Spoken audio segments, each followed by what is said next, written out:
So I have cut out 2.5-inch wide strips, various different lengths. And I am going to be using my Hexi ruler. I have the DIY on how to make this ruler. I will put that video at the end. Hi friends, so first off I want to share some fabric choices with you. I just picked out some plaids and this pretty star fabrics. I have this fun little glitter dot white fabric, some polka dots, some solid brown. And this is the color palette inspiration for my project today. So yes, I have shared these guys with you in the past. And I thought how cute these would be to make these in a Christmas version. So I've shown you guys these before, but I've never done a DIY on these. So I thought little holiday houses would be really super cute. So I picked the red and the green plaid with the brown. So now what I'm going to do is I'm just going to sew these right sides together and give a 1/4 inch stitch all the way down. Okay, so I had sewn them together, and I just gave a quick finger press for right now. So you're going to place your Hexi template right along here. You're going to match this edge right there with the top. So the top of the ruler is very slightly squared off. So you're going to match that up, and then you're just going to cut down on both sides.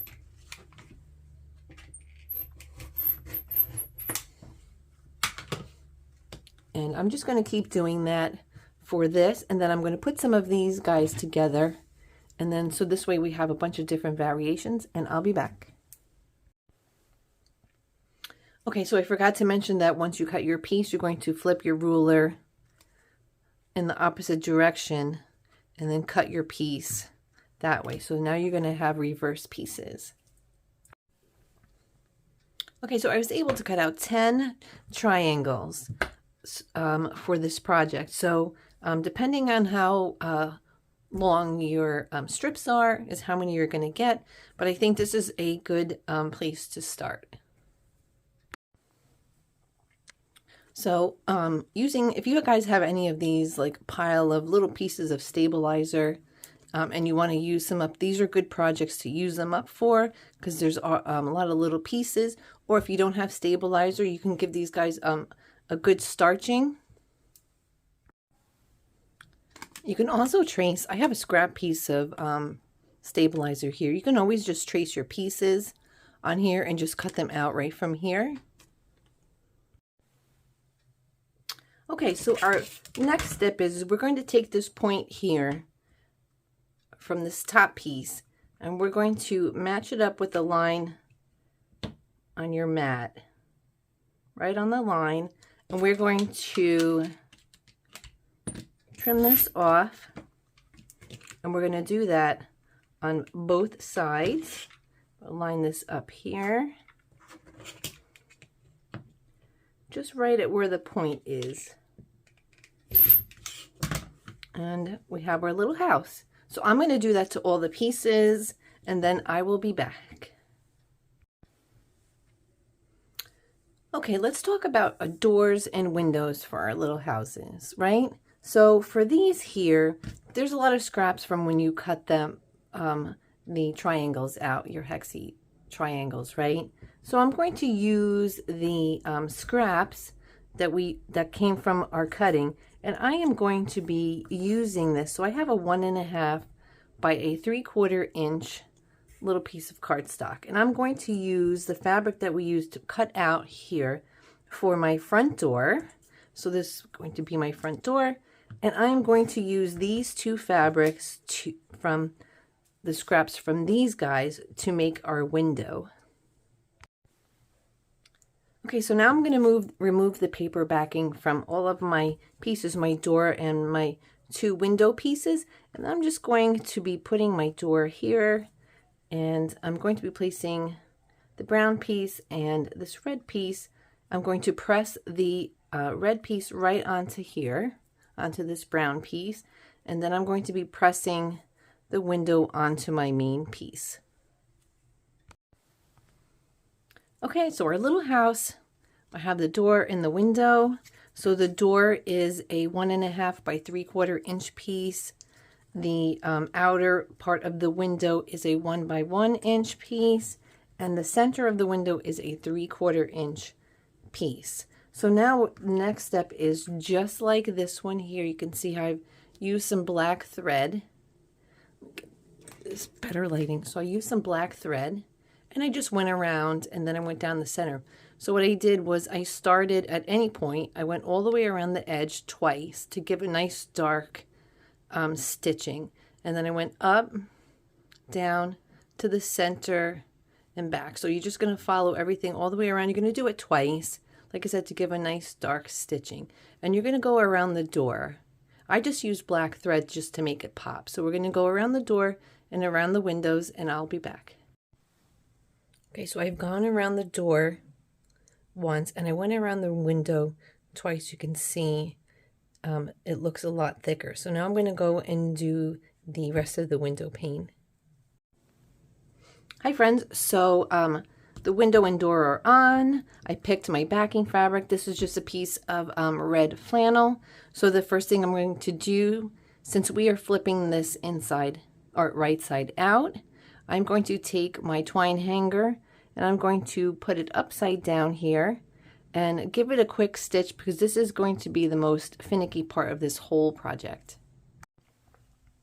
So now I'm going to place my two pieces right sides together, and I'm going to sew all the way around, and I'm going to leave a 2-inch opening on one of the sides. So I'm just going to do the side by the door here. So once you've sewn all the way around and you have your opening, we're going to flip this right side out. Hi friends, if you're making a whole bunch of these, you can make a whole bunch of these in no time, all different patterns, and this way you can have them. So this would be your first part in the process of making your little houses. Okay, so today's video is one of 7 projects so far this winter. So we have the 3 sets of coasters, the fussy cut ones, and the quilted ones. These are reversible for fall. I have the Rustic snowman gift tags. I just did a video a couple days ago on these string scrap Christmas trees, as well as these trees, which is just solid fabrics, but there's a couple of different variations. So today's video is number 7. So let's talk about our bonus idea for today. So this project creates a lot of little scraps, right? And they're nice size scraps. Some of them are small. These little ones, when you trim up your house, these little pieces are perfect because you know what? This little piece would make a nice little door, or you can use some of these pieces like I showed you earlier to make the windows. So these little pieces are awesome to keep. So another idea is, so you can take your pieces and on your stabilizer, your interfacing, you can just sew on your strips, just random like I did here. So I just put my strips, I just press my strips randomly right onto these pieces, right? So out from these pieces, you can create a roof for your house, right? So like for this little house here, I just randomly just use little strips, and then that's, instead of using the 2.5-inch strips for your Hexi, I just use I just use these strips, and then I just took a piece of, you know, solid fabric, and I just created my house. So that is another bonus idea. Plus you have all your strips here. You can use, these are the same idea that I used for the Christmas trees. I will put that video at the end. So this way you have lots of different uses for these little pieces. So our little house turned out so cute, right? How adorable. Cute little ornament. So we're going to do a little decorating on these guys.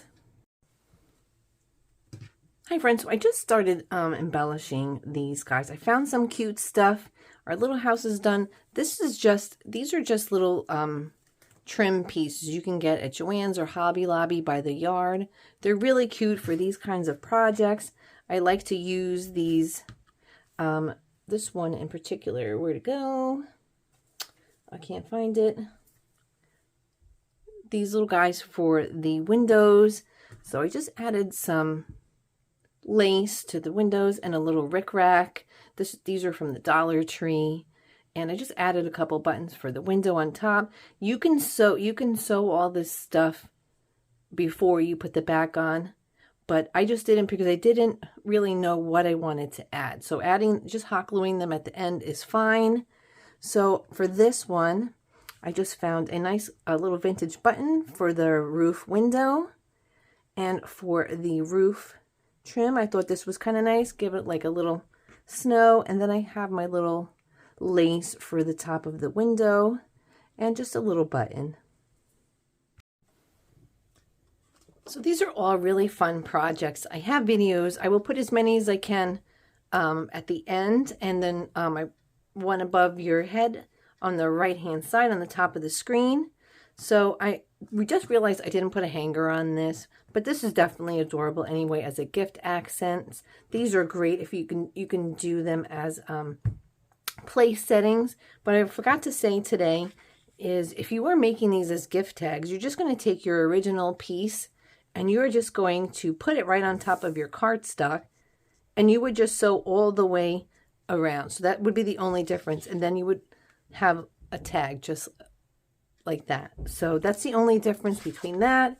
We are going to be able to use up a lot of our scraps that we cut. So this is actually a no waste project, and I have a lot more to make. So thank you guys so much for watching. Thank you for all of your support, and I really appreciate everything. We don't say it enough, but it's really nice. I'm really blessed to be able to share these projects with you guys. So thank you guys so much, and I will be talking to you soon.